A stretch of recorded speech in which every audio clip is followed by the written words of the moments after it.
Tuhan. Engkau yang berkuasa di dalam segala hal. Ada kuasa dalam nama Yesusku. Haleluya.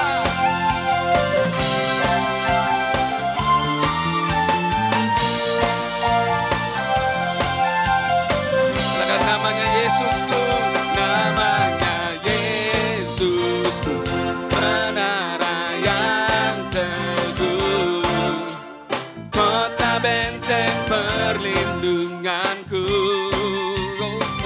Allah yang berkata, apa yang tegak, gunung batu keselamatanku. Engkau yang termulia di bumi di surga, termasuk perkasa selamanya. Engkau yang berkuasa di dalam segala hal. Ada kuasa dalam nama Yesusku. Sama-sama katakan, nama di atas segala nama. In the name of Jesus. In the name of Jesus. Oh, segala kuasa tunduk pada nama itu. Yesus Tuhan segala Tuhan. Nama di atas segala nama. Nama di atas segala nama. Nama yang telah membebaskanku. Segala kuasa tunduk pada nama itu. Yesus Raja segala raja. Engkau yang termulia di bumi di surga, termasuk perkasa selamanya. Engkau yang berkuasa di dalam segala hal. Ada kuasa dalam nama Yesusku. Engkau yang termulia di bumi di surga, termasuk perkasa selamanya. Oh, Engkau yang berkuasa di dalam segala hal. Ada kuasa dalam nama Yesusku. Ada kuasa. Ada kuasa dalam nama Yesusku. Ada kuasa. Ada kuasa dalam nama Yesusku.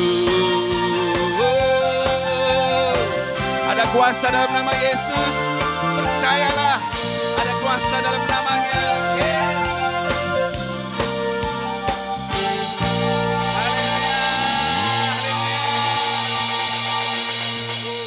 Kami percaya kuasa-Mu Tuhan. Telah buktikan cinta-Mu padaku.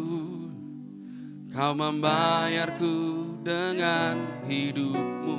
Ku bersyukur yang ada padaku. Semuanya milik-Mu. Ku persembahkan seluruh hidupku di mezbah-Mu. Hanya Kau yang menjadi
bersamamu ku takkan goyah, sebab tangan kasih-Mu tersedia bagiku. Selamanya Kau ku cinta. Mari jemaat Tuhan katakan, Kau telah buktikan, Kau telah buktikan cinta-Mu padaku. Kau membayarku dengan hidup-Mu, bersyukur. Semua yang ada padaku Tuhan, semuanya milik-Mu Tuhan, semuanya milik-Mu.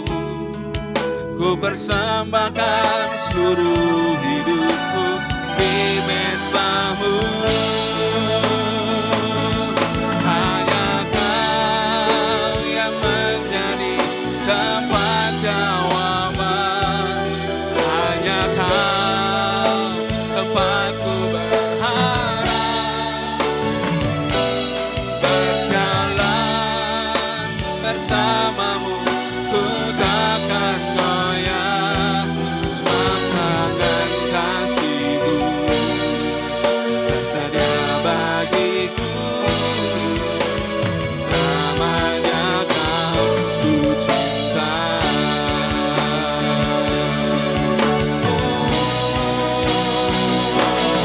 Hanya Kau yang menjadi tempat jawaban. Hanya Kau tempatku berharap.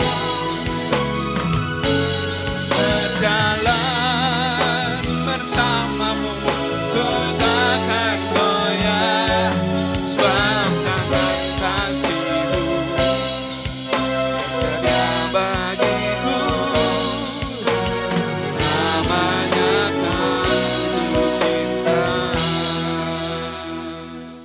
Salam sejahtera kekasih Kristus dimanapun saudara dan saya berada, saya selalu berdoa.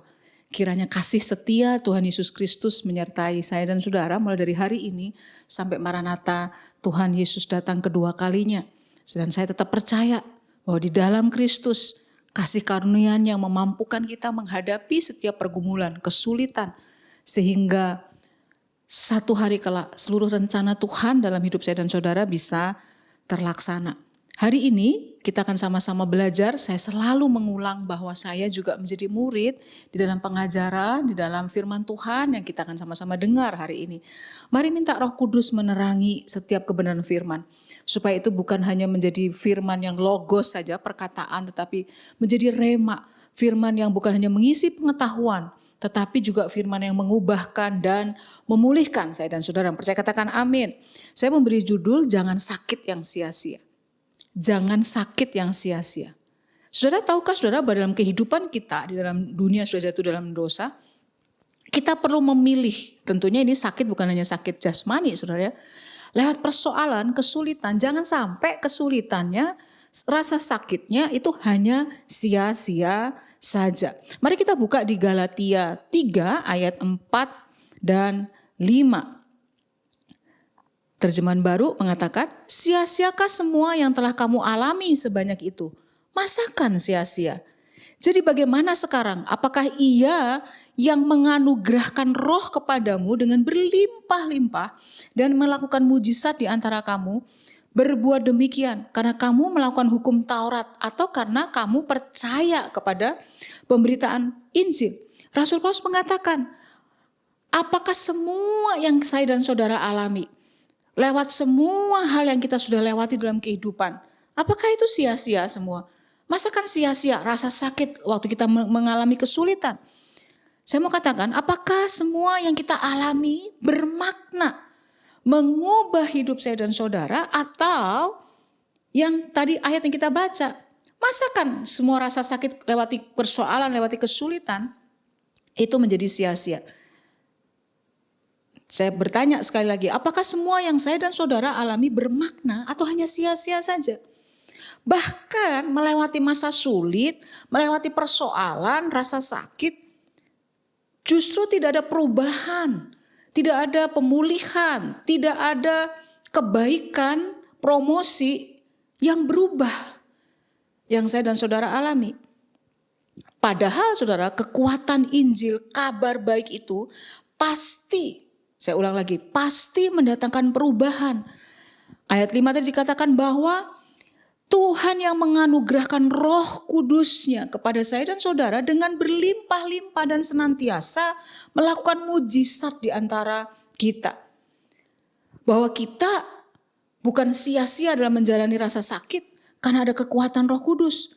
Dan bukan karena hukum Taurat. Saya sering katakan hukum Taurat itu adalah hukum yang membuat justru lewat batasan, lewat peraturan, lewat hukum yang bukan karena kasih karunia, yang akan membuat semakin seseorang akan jatuh di dalam dosa. Itu Alkitab katakan.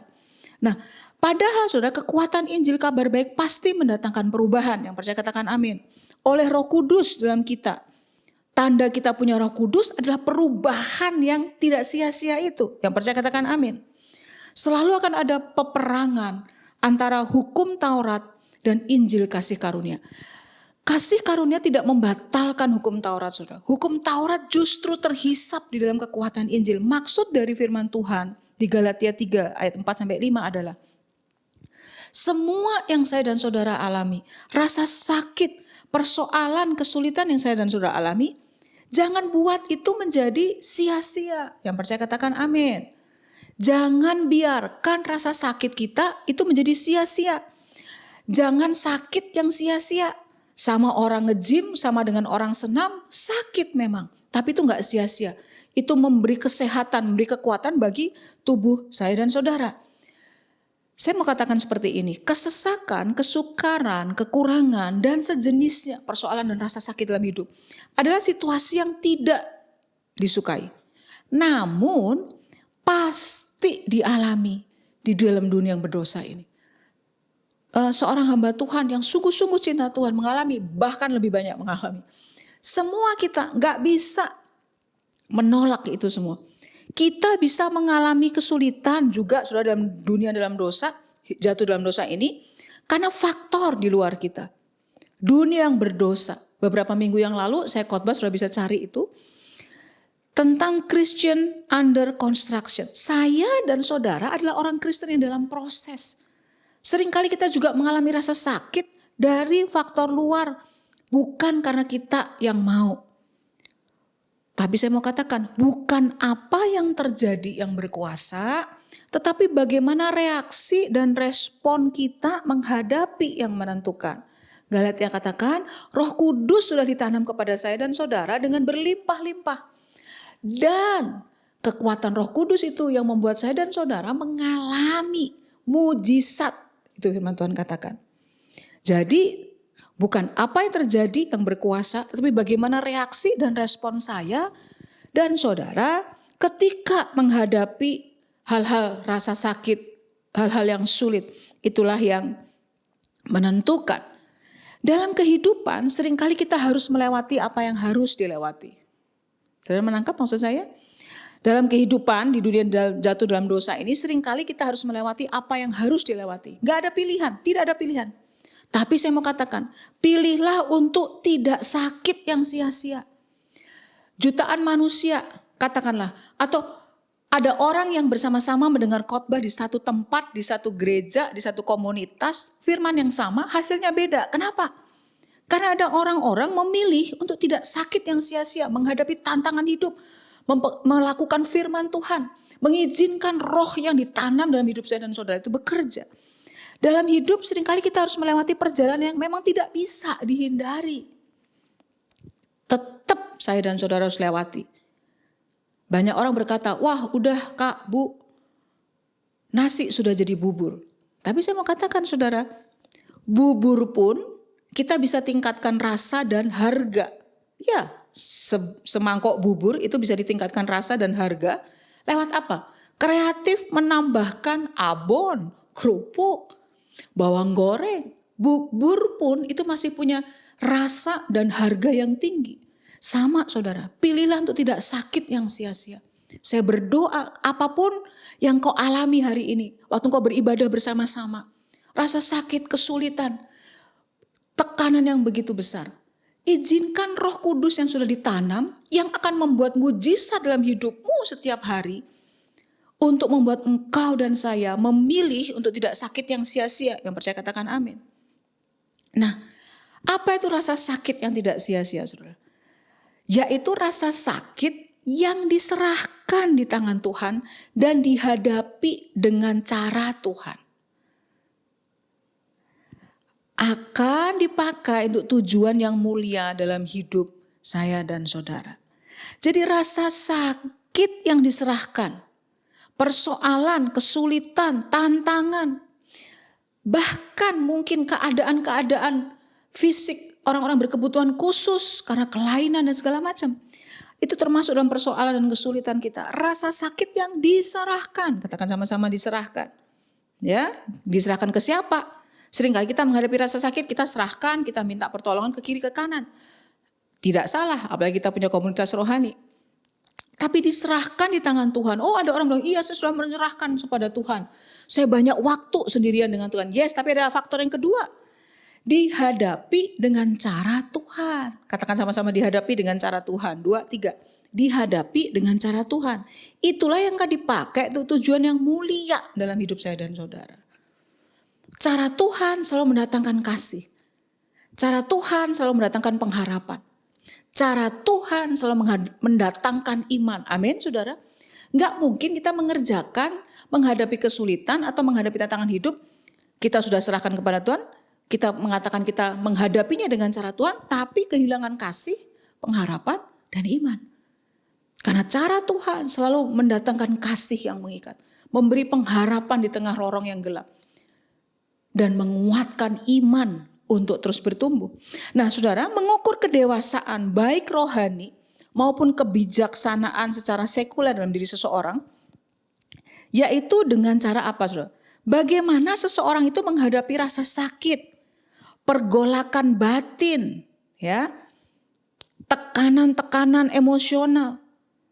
Nah, bagaimana dia menyerahkan di tangan Tuhan. Tidak bertindak sesuai mood perasaan. Nyaman saya begini. Kemudian nyabet atau apa tuh orang Jawa bilang nyabet itu kena semua seperti itu.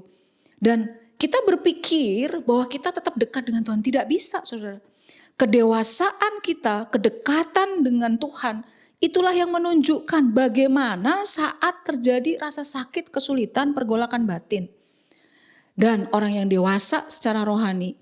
Dekat dengan Tuhan akan menghadapi dengan cara Tuhan. Bukan dengan kesombongan. Bukan kemudian membuat orang lain juga sakit bersama-sama dengan kita. Kok orang sakit, orang banyak persoalan sombong? Iya, salah satunya apa? Saudara tidak terbuka untuk dipulihkan. Saudara tidak terbuka untuk sungguh-sungguh bertobat. Atau mengatakan minimal saudara, ada bagian yang saya harus butuh bantuan orang lain. Even saya pun, saya butuh orang lain. Amin saudara, lebih-lebih saudara, waktu kita menghadapi kesulitan kita butuh kekuatan di dalam Tuhan. Nah, rasa sakit, kesulitan dan persoalan itu saudara, sebenarnya punya tujuan baik, punya maksud yang indah yang kita akan pelajari bersama-sama. Ada 5.000 poin, oh enggak saudara, kok 5.000 poin enggak selesai sampai berapa minggu atau berapa tahun. Amin, saudara masih siap belajar bersama-sama? Nah, apa saja manfaat atau apa saja yang kita bisa kerjakan sehingga kita tidak mengalami rasa sakit dan sia-sia. Ya, apa saja tujuan baik dari rasa sakit dan persoalan itu? Yang pertama, persoalan kesulitan, rasa sakit itu mengarahkan hidup kepada Tuhan. 2 Korintus 1 ayat 8 sampai yang ke-10, saya akan potong-potong sedikit ayat ini, sudah bisa lengkap bacanya nanti sendiri. Ya. 2 Korintus 1 ayat 8 sampai yang ke-10. Beban yang ditanggungkan atas kami adalah begitu besar dan begitu berat. Sehingga kami telah putus asa juga akan hidup kami. Tetapi hal itu terjadi supaya kami jangan menaruh kepercayaan pada diri kami sendiri. Tetapi hanya kepada Allah yang membangkitkan orang-orang mati. Dari kematian yang begitu ngeri, Ia telah dan akan menyelamatkan kami kepadanya. Kami menaruh pengharapan kami bahwa Ia akan menyelamatkan kami lagi. Di 2 Korintus 7 ayat 9 dikatakan, namun sekarang sudah bukan nanti ya, namun sekarang aku bersuka cita bukan karena kamu telah berduka cita, Melainkan karena duka citamu membuat kamu bertobat. Sebab duka citamu itu adalah menurut kehendak Allah. Sehingga kamu sedikit pun tidak dirugikan oleh kami. Makna kesulitan. Rasul Paulus menulis bagaimana begitu besar, berat, sampai rasanya mau putus asa. Menghadapi kematian di ujung tanduk. Dikatakan bahwa supaya fungsi dari kesulitan, rasa sakit itu, saya dan saudara tidak mengandalkan diri sendiri. Tidak menaruh kepercayaan diri sendiri. Saudara tahu nggak? Saya dan saudara kalau ada dalam keadaan yang tidak stabil, pertimbangan kita itu belum tentu benar. Belum tentu balance. Saudara tidak bisa menutup diri. Saudara justru disitulah kesempatan butuh banyak saudara-saudara seiman, komunitas rohani. Dan kesombongan kitalah yang membuat kita jauh dari kasih karunia. Makna kesulitan adalah tidak mengandalkan diri tetapi mengandalkan Tuhan. Yang percaya katakan amin. Tuhan selalu telah dan akan. Katakan sama-sama telah dan akan.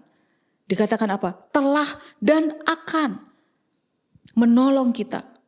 Saudara, kerinduan seorang hamba Tuhan, seorang pembina rohani, mentor rohani itu apa sih saudara? Waktu melihat duka cita seseorang, rasa sakit seseorang, itu mendatangkan perubahan, mendatangkan pertobatan, mendatangkan pemulihan, menjadi orang yang memancarkan kemuliaan Kristus. Bukan malah menurunkan karakter ilahi seseorang dalam menghadapi kesulitan. 2 Korintus 7 ayat 9 tadi mengatakan, justru bersukacita sebagai hamba Tuhan, apalagi Tuhan bersukacita waktu duka cita kita, rasa sakit kita justru menghasilkan pemulihan dan pertobatan. Jadi rasa sakit itu mengarahkan hidup kepada Tuhan. Yang kedua, rasa sakit, kesulitan, persoalan adalah jalan untuk taat kepada Tuhan. Katakan sama-sama taat kepada Tuhan. Galatia 6 ayat yang kedua.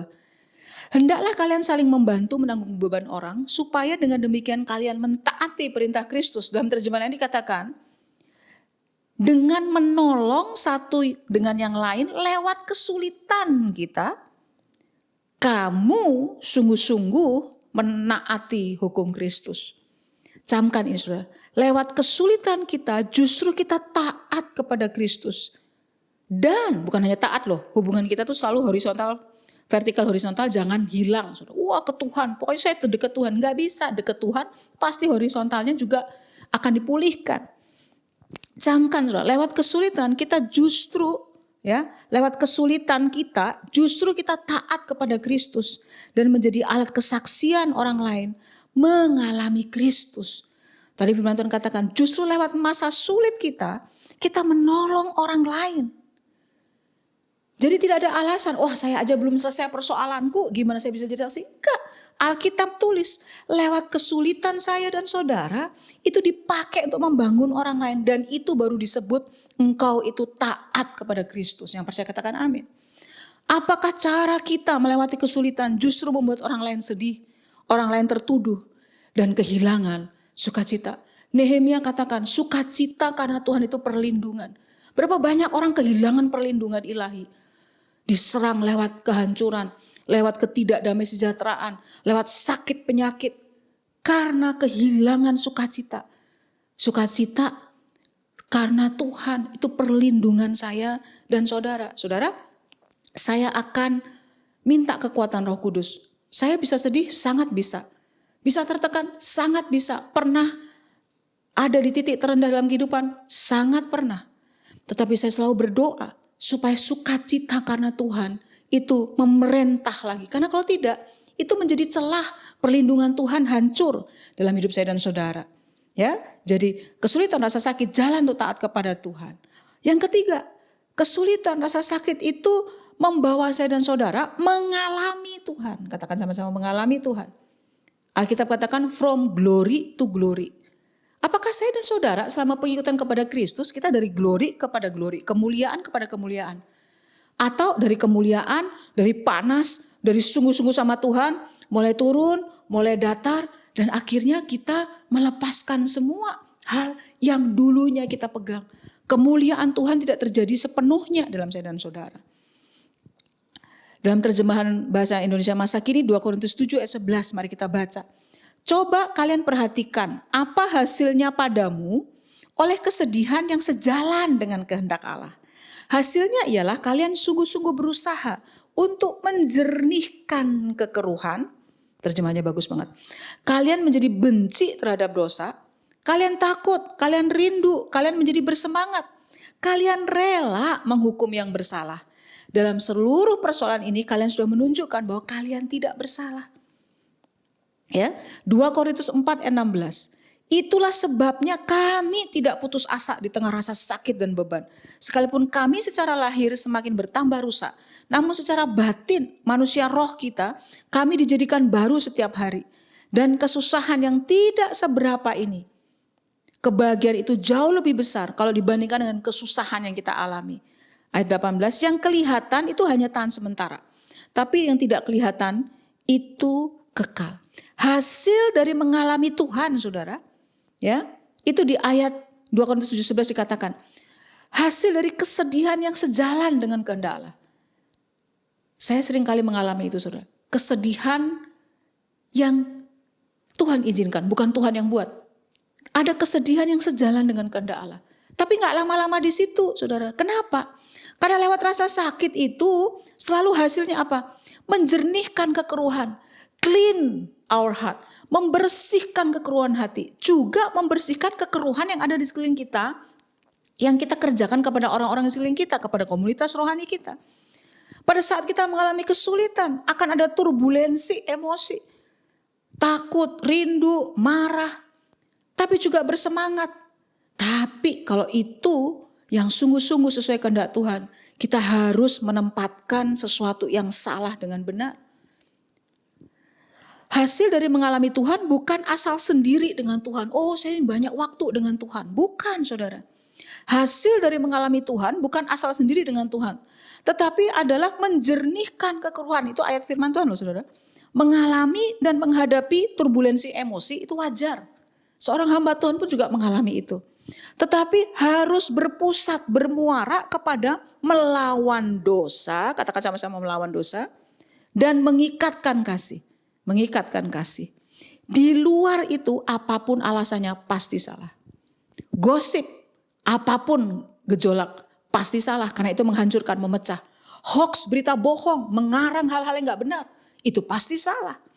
Tetapi jika kesedihan, tekanan itu sejalan dengan kehendak Allah, maka ada kekeruhan, ada kerumitan yang akan terbuka di tengah-tengah masa sulit. Kenapa, saudara? Karena apa yang kelihatan, kalau sudah mengalami kesulitan, tekanan, problem, itu sementara. Yang kelihatan seperti itu sementara. Katakan sama yang kelihatan sementara. Yes. Tapi yang gak kelihatan, kasih yang mengikat. Hidup dalam kebenaran melawan dosa, itu yang akan terus menerus terjadi. Sehingga poin 3 ini, mengalami Tuhan itu terjadi. Yang keempat, memiliki dan membagikan kekuatan.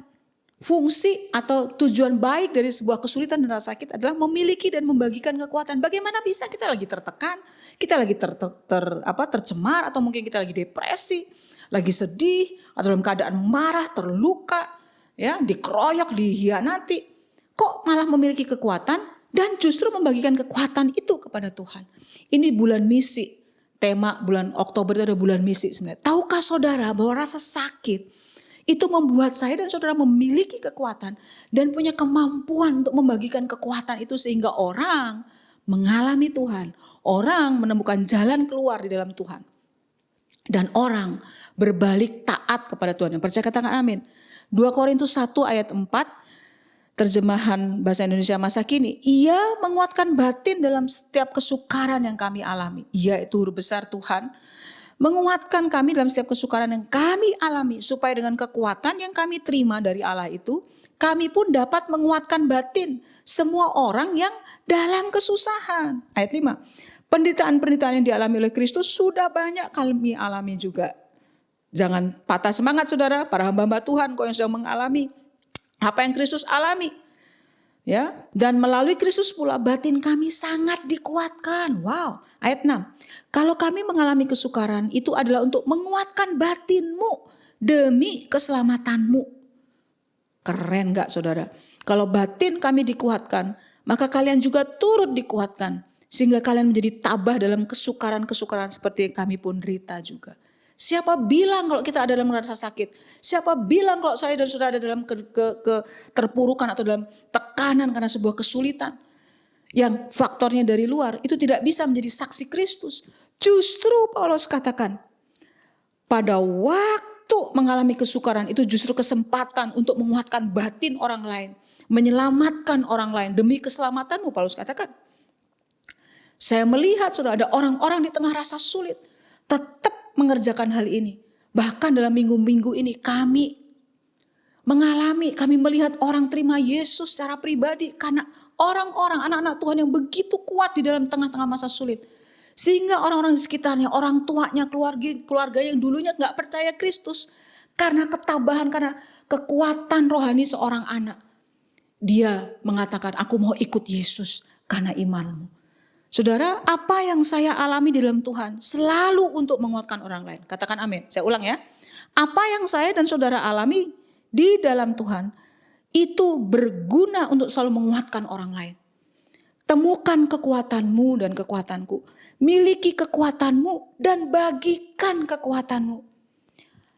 Pertanyaan saya, apakah kesulitan saya dan saudara justru menjadi kekuatan bagi orang lain? Atau justru buat orang lain sedih? Tidak ada kemajuan apa-apa pekerjaan Kristus. Injil tidak diberitakan. Dan bertahun-tahun saya dan saudara menjadi orang Kristen. Terus hidup dalam degradasi penurunan. Gak ada yang berubah, gak ada yang dipulihkan. Jangan alami rasa sakit yang sia-sia. Yang percaya katakan amin. Jadi rasa sakit berfungsi memiliki dan akhirnya membagikan kekuatan. Poin yang terakhir saudara. Rasa sakit, kesulitan bertujuan apa? Menyebarkan kabar baik. Ini inti hari ini firman Tuhan bagi saudara. Bagaimana Kak, Bu? Saya juga lagi tertekan, saya lagi juga dalam keadaan yang hancur. Hei, saya ketemu dengan banyak orang. Bahkan termasuk saya mengalaminya karena Tuhan. Justru di kehancuran yang terdalam jika kita serahkan kepada Tuhan. Dan kita bertindak dengan cara Tuhan, tadi saya sudah katakan. Itu menjadi alat untuk menyebarkan kabar baik. Injil itu kabar baik. Injil itu bukan menakut-nakuti. Bukan hukum Taurat yang menghukum orang. Tapi Injil itu adalah menyebarkan kabar baik. Katakan sama-sama menyebarkan kabar baik. Kita baca Filipi 1 ayat 12. Saya mau kalian mengetahui bahwa hal-hal yang telah terjadi pada saya. Keren nih saudara. Justru menyebabkan lebih banyak orang mendengar dan percaya akan kabar baik itu. Akibatnya semua pengawal istana dan orang-orang lain di kota ini tahu. Paulus nih yang beli saudara, bahwa saya dipenjarakan karena saya melayani Kristus. 2 Korintus 6 ayat 4, sebaliknya dalam segala hal, kami menunjukkan bahwa kami adalah hamba-hamba Allah. Kapan itu? Sukses, diberkati, itu salah satunya. Tapi seringkali dan lebih banyak ini saudara, sebab segala macam kesukaran sudah kami derita dengan sabar. Kami disiksa, dipenjarakan dan dikeroyok. Dikeroyok fisik, dikeroyok juga secara mungkin mental. Kami bekerja keras, sering tidak tidur dan sering pula tidak mempunyai makan. Saudara, ini intermezzo. Kalau hari ini banyak anak-anak Tuhan, banyak hamba Tuhan, punya banyak makanan, tidur enak, semuanya bisa, tapi Injil kerajaan tidak disebarkan. Saya mau katakan seperti apa saudara? Bahwa saat saya dan saudara mengalami banyak kesukaran, Paulus katakan, itu justru menyebabkan lebih banyak orang mendengar dan percaya akan kabar baik. Siapa katakan kalau saudara sakit, saudara mengalami masa-masa sulit, hamba-hamba Tuhan yang saya kasihi, mereka yang melayani sepenuh waktu atau pelayan Tuhan. Kalau engkau mengalami masa-masa gelap, sepertinya engkau gagal, sepertinya engkau gak bisa, padahal engkau hidup benar, engkau sungguh-sungguh lurus. Hei, engkau ada di penjara yang seperti Paulus. Justru lewat kesulitan Paulus di penjara itu, kabar baik itu disebar. Yang percaya katakan amin. Mari semangat. Mari punya visi yang besar, mimpi yang besar. Menangkan komunitasmu, menangkan kotamu, menangkan bangsamu. Dikatakan, disiksa, dipenjara, dikeroyok. Mungkin lewat fitnah, lewat perkataan yang buruk. Sudah bekerja keras. Tapi justru karena itu yang menunjukkan bahwa saya dan saudara adalah hamba-hamba Allah. Apakah semua yang terjadi dalam hidup kita membuat kabar baik tersebar bagi jiwa-jiwa saudara? Yang membutuhkan. Malahan orang lain justru melihat di dalam penjara kesulitan yang nampak adalah Kristus. Saudara, saya mau katakan ada satu keprihatinan. Zaman sekarang kita tuh krisis lawatan supranatural. Saya berdoa supaya firman Tuhan hari ini menguatkan saya dan saudara, menguatkan para hamba Tuhan, para pelayan Tuhan. Bahwa rasa sakit bisa dipilih untuk enggak sia-sia karena ada hal-hal besar. Saya menutup firman Tuhan hari ini dengan salah satu kisah legacy dari Hauge. Hans Hauge dan Andreas Hauge. Siapa itu saudara? Andreas Hauge, Hans Nielsen Hauge itu adalah bapak dari Andreas Hauge. Hans Hauge seorang pendeta Lutheran itu lahir di tahun 1771. Bayangkan saudara, anak kelima dari keluarga sangat miskin yang punya 10 anak. Saudara bisa bayangkan itu? Tahun 1796 umur 25, dia lahir baru, menyerahkan hidup kepada Kristus, dipenuhi Roh Kudus. Dan ada komunitas kegerakan rohani yang bersama-sama dengan Bapak Hans Hauge ini. Menjadi alat terjadi kebangunan rohani di Norway, saudara. Dia menulis 33 buku dan banyak yang dia kerjakan. Dia memulai penginjilan jalan kaki. Apa yang terjadi? Sungguh-sungguh nih sama Tuhan. Ditangkap 14 kali, dipenjara. Bukan karena melakukan kejahatan. Karena zaman itu orang awam tidak boleh melakukan penginjilan di jalan. Belum selesai sampai situ. Menikah umur 45 tahun. Istrinya pada waktu mau melahirkan anak pertama meninggal dunia bersama bayinya. Belum lagi selesai saudara. Dia menikah dan kemudian saudara punya anak. Setelah pernikahan kedua itu dia punya anak saudara. 4 belum selesai. Yang 3 meninggal. Sisa 1 yang tunggal itu adalah Andreas Hauge. Dikenal sebagai salah satu founding fathers dari negara Norway saudara. Andreas Hauge ini kemudian menjadi pendeta dan sekaligus menjadi anggota parlemen yang sangat disegani. Kalau kita hanya melihat perjalanan Hans Nielsen Hauge, seorang pendeta Lutheran, maka kita berpikir selesailah pekerjaan Tuhan di zaman dia. Semuanya serba susah, hidup yang seperti terkutuk seperti itu. Tapi justru lewat anak tunggalnya Andreas Hauge ini, dia kemudian juga menjadi pendeta seperti ayahnya dan menjadi anggota parlemen. Dia bersama-sama komunitas, betapa pentingnya komunitas rohani saudara. Masuk ke dunia bisnis. Mereka bersama-sama punya puluhan perusahaan pabrik, kapal perdagangan, tekstil dan sebagainya saudara. Andreas Hauge wafat pada usia cukup muda 53 tahun. Tetapi dia dikenal sebagai pencetus sejarah apa saja saudara, revolusi rohani. Tetapi juga kemajuan industri serta ekonomi di Norway bersama komunitas rohaninya.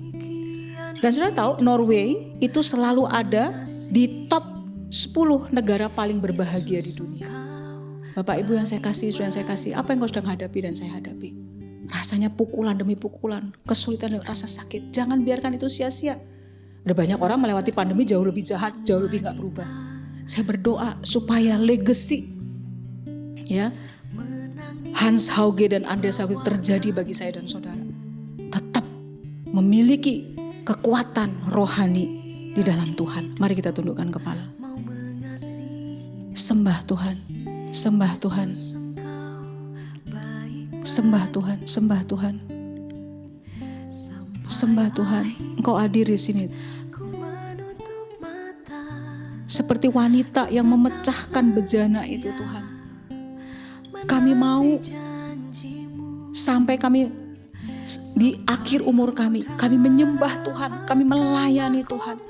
Kami mengorbankan diri kami untuk pekerjaan dan kabar baik bisa disebarluaskan. Ada banyak jiwa-jiwa yang menerima Yesus dan mengalami pemulihan justru lewat rasa sakit, lewat kesulitan kami. Hamba-Mu sudah selesai berbicara Tuhan, tapi Hamba-Mu mengangkat tangan berdoa untuk setiap kami yang bersama-sama mendengar firman Tuhan belajar. Pulihkan kami. Jangan biarkan kami melewati rasa sakit, kesulitan hidup tapi gak ada perubahan. Tapi justru lewat itu kami diarahkan kepada Tuhan. Justru lewat itu kami taat kepada Tuhan. Kami ada mengalami Tuhan. Kami menjadi jembatan, menjadi cara untuk menyebarkan kabar baik dan orang lain dikuatkan. Kami mengangkat tangan untuk bangsa dan negara, kota di mana kami ada. Biar kami mengusahakan kesejahteraan. Kami berdoa Tuhan melindungi bangsa kami.